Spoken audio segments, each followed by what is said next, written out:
Welcome to the Grand Plaza Hotel. Omar Hassan said warmly to the three Middle Eastern diplomats who had just entered the hotel lobby at 11:30 p.m., immediately switching to flawless Arabic that transformed the faces of the exhausted travelers from concern to relief and amazement. The delegation from the Jordanian embassy had been driving for hours after their original hotel reservation was canceled due to a diplomatic scheduling conflict, and they had expected to struggle with communication barriers at this late hour. "We are honored by your visit," Omar continued in perfect Arabic, discussing room availability, cultural dietary requirements, and prayer schedule accommodations with sophisticated vocabulary and cultural understanding that seemed impossible for someone working the night shift at a downtown Washington, D.C. hotel. What the diplomatic guests and hotel staff didn't know was that the man graciously welcoming Middle Eastern visitors while wearing a hotel uniform was Lieutenant Omar Hassan, retired, U.S. Navy intelligence specialist, who had spent 14 years analyzing Middle Eastern communications, cultural intelligence, and regional political dynamics before choosing hospitality service as his way to use cultural expertise for peaceful civilian purposes rather than military intelligence operations. Omar Hassan, 39 years old, had been working the night shift as front desk clerk at the Grand Plaza Hotel in downtown Washington, D.C. for 2 years and 5 months, maintaining the same methodical attention to cultural detail and communication excellence that had characterized his 14-year career as a U.S. Navy intelligence specialist focusing on Middle Eastern affairs. Every evening at 10:45 p.m., he arrived wearing the standard hotel uniform, carrying guest service materials and cultural reference information that he organized with systematic precision developed during years of intelligence work requiring absolute accuracy in cultural analysis and communication. The hotel management and guests knew Omar as the night clerk who could handle any international visitor situation, who somehow anticipated the needs of guests from different cultural backgrounds, and who had earned recognition as the most effective customer service representative in the hotel's history. He had transformed the night shift from basic accommodation into comprehensive cultural hospitality that made international guests feel welcomed and understood. What people didn't notice was Omar's automatic cultural assessment when international guests arrived at the hotel, the way he recognized linguistic backgrounds and cultural protocols, the way he organized his guest services with intelligence-level efficiency that went beyond typical hospitality training. His approach to customer service was sophisticated and culturally analytical in ways that suggested training beyond normal hotel management education. Omar had chosen hotel hospitality specifically because it allowed him to use linguistic and cultural knowledge to help international visitors feel comfortable and respected after 14 years of Navy intelligence work that had required him to analyze Middle Eastern communications and cultural patterns for military strategic purposes, work that had been intellectually demanding but emotionally isolating. His Navy career had begun in 2007 when he enlisted immediately after completing Middle Eastern studies at Georgetown University, where he had demonstrated exceptional aptitude for Arabic language and Islamic cultural analysis. Naval recruiters had identified him as an ideal candidate for intelligence specialist training during a period when the Navy was expanding cultural intelligence capabilities for operations in the Persian Gulf and Mediterranean regions. Omar's training had been extensive and classified. Nearly 2 years of intensive instruction at naval intelligence facilities, learning everything from advanced linguistic analysis to cultural intelligence gathering, communication interception techniques, and regional political analysis designed for supporting naval operations in Middle Eastern waters. He had achieved native-level proficiency in Arabic, Farsi, and Turkish, languages identified as strategically important for U.S. naval intelligence operations. Omar's assignments had included tours aboard aircraft carriers and intelligence centers throughout the Middle East, where he had conducted real-time analysis of regional communications, providing cultural intelligence that supported naval operations and strategic planning. He had earned recognition for analytical excellence and cultural expertise that had contributed to successful missions and improved naval intelligence operations. Over multiple deployments and intelligence assignments, Omar had processed thousands of hours of Middle Eastern communications, analyzing not just linguistic content but cultural context, political subtleties, and religious considerations that required deep understanding of how different Middle Eastern societies use communication to convey information. But the psychological pressure of constantly analyzing communications related to conflicts, threats, and military operations had eventually become emotionally exhausting. When Omar completed his military service, he had been offered positions with intelligence agencies, defense contractors, and academic institutions that would have used his Middle Eastern expertise in lucrative consulting roles. But after years of using cultural knowledge for intelligence purposes, Omar had chosen hospitality because it allowed him to use linguistic and cultural skills to provide comfort and assistance for people rather than analyze threats and gather intelligence. The Grand Plaza Hotel served international guests from around the world, including diplomats, business travelers, and tourists who appreciated the hotel's reputation for cultural sensitivity and excellent service for visitors from diverse backgrounds.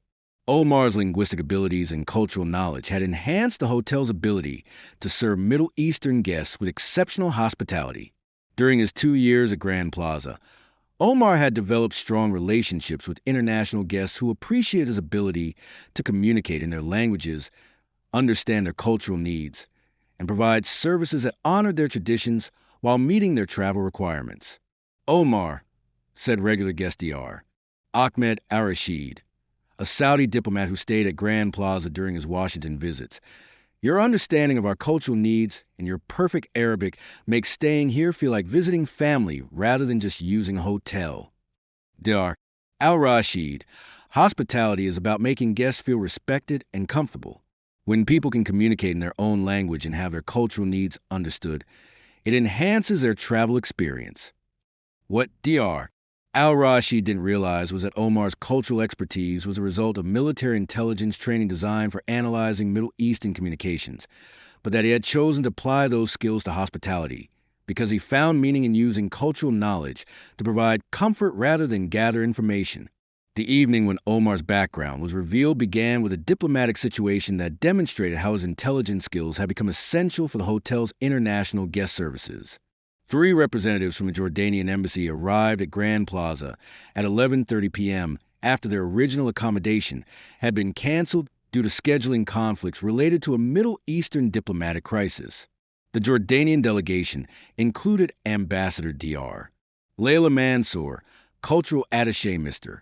Khalil Zarur, and Security Officer Captain Yusuf Khoury, representing official diplomatic interests during a sensitive period in U.S. Middle Eastern relations. They needed immediate accommodation with cultural considerations that most hotels couldn't provide on short notice. When the delegation approached the front desk, Omar immediately began conducting check-in procedures in flawless Arabic with cultural protocols and diplomatic courtesy that amazed both the guests and the hotel night manager who was observing the interaction. "Welcome to Grand Plaza," Omar said to Ambassador Mansour in perfect Arabic, continuing with sophisticated discussion of room arrangements, dietary requirements, and security considerations that demonstrated not just linguistic ability, but deep cultural knowledge of diplomatic protocols and Middle Eastern customs. "Your Arabic is absolutely perfect." Ambassador Mansour responded in English, clearly impressed. "Where did you learn to speak our language so fluently?" Omar found himself in a situation that required careful navigation. His Arabic language skills were far beyond what typical hotel training would explain, but revealing his Navy intelligence background in a diplomatic context created potential complications. "I studied Middle Eastern languages and cultures extensively," Omar replied carefully, explaining his linguistic abilities without mentioning the military intelligence context of that study. But Ambassador Mansour, who had extensive experience with diplomatic and intelligence personnel, recognized that Omar's Arabic demonstrated training beyond typical academic study. "Mr. Hassan, your Arabic includes vocabulary and cultural references that suggest professional-level training. Your understanding of diplomatic protocols is also quite sophisticated." The conversation continued for an hour, with Omar providing cultural consultation about Washington, D.C. services, Middle Eastern restaurants, and diplomatic protocol considerations that impressed all 3 delegation members with knowledge that clearly went beyond normal hotel customer service. "Mr. Hassan," said Cultural Attaché Zarur, "your cultural expertise and linguistic abilities are at a level I typically see from diplomatic or intelligence personnel. What is your actual background?" Omar realized that his linguistic demonstration had revealed capabilities that raised questions about his background. The conversation that followed led to him acknowledging his Navy intelligence experience, though he remained careful about operational details that remained classified. I served in the U.S. Navy for 14 years as an intelligence specialist focusing on Middle Eastern affairs. I retired and chose hotel hospitality because I wanted to use cultural and linguistic skills to help people feel welcome rather than analyze communications. The effect on both the diplomatic delegation and the hotel staff was immediate and profound. They realized they had been witnessing not just impressive language skills, but professional-level cultural intelligence capabilities that had been developed for military purposes. Lieutenant Hassan, said Ambassador Mansour, using his military rank, naval intelligence cultural training is among the most sophisticated language education available. Why hospitality work?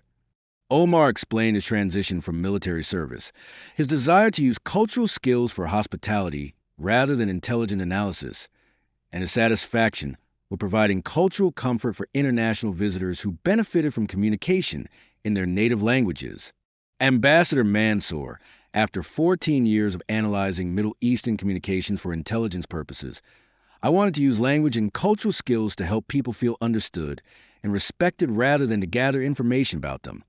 The diplomatic delegation was impressed not just by Omar's linguistic abilities, but by his application of those skills to hospitality in ways that enhanced international understanding and cultural exchange. Mr. Hassan, said Security Officer Corey, your work demonstrates how linguistic and cultural skills can be used for building bridges between cultures rather than for intelligence gathering. The cultural exchange interaction had revealed Omar's background to his entire hotel community, leading to opportunities he hadn't expected when he chose hospitality as his post-military career. Omar, said Grand Plaza manager Robert Kim during a meeting the following week, your interaction with the diplomatic delegation was extraordinary, and I've learned about your Navy intelligence background. Would you consider expanding your role to include international guest services coordination for our hotel? Omar was initially reluctant to take on responsibilities that reminded him of intelligence work, but the international guest services position offered a compromise between using his expertise and maintaining a hospitality focus that had drawn him to hotel work. Mr. Kim, I chose hotel hospitality specifically to step away from intelligence analysis work. Omar, this wouldn't be intelligence work. We need someone to develop cultural services programs that honor the heritage of our international guests and coordinate with diplomatic organizations that use our hotel for official visits. Omar accepted the expanded role as International Guest Services Coordinator while continuing his night desk responsibilities. The combination allowed him to use his Navy intelligence cultural training to enhance hospitality services while maintaining the direct guest interaction that provided meaning and satisfaction. Omar's cultural programs at Grand Plaza included heritage celebrations, international cuisine events, and cultural education sessions that honor the diverse background of international guests while building bridges between different cultural communities visiting Washington, D.C. The goal, Omar explained to staff during one of his cultural training sessions, is using linguistic and cultural knowledge to make international guests feel valued and understood. When people can communicate in their native languages and have their cultural needs respected, it enhances their travel experience and creates positive impressions of American hospitality. Omar's work with international hospitality led to Grand Plaza becoming preferred accommodation for diplomatic delegations and international business visitors, attracting guests from around the world who appreciated the hotel's cultural sensitivity and linguistic capabilities. 6 months after the diplomatic delegation visit, Omar received recognition from both the Hotel and Lodging Association and the Navy Intelligence Specialist Association for developing hospitality programs that applied cultural intelligence skills to improve international guest services. But the recognition that meant the most to Omar came from international guests who felt more comfortable and respected because of his linguistic abilities and cultural understanding. Omar, said Dar al-Rashid during one of his regular stays, when you speak Arabic with me and understand our cultural needs, it makes traveling to America feel welcoming rather than foreign. Dar al-Rashid, your culture and language are valuable parts of who you are. I want you to feel comfortable and respected when you visit our country. Omar realized at DR. Al-Rashid's comment reflected exactly the kind of meaningful work he had hoped to find after leaving military service, using his cultural expertise to build understanding and respect between cultures rather than analyze communications for intelligence purposes. A year after the diplomatic delegation incident that revealed his background, Omar had become a recognized expert in international hospitality and was regularly invited to speak at hotel industry conferences and culture exchange events about applying military cultural intelligence to civilian guest services.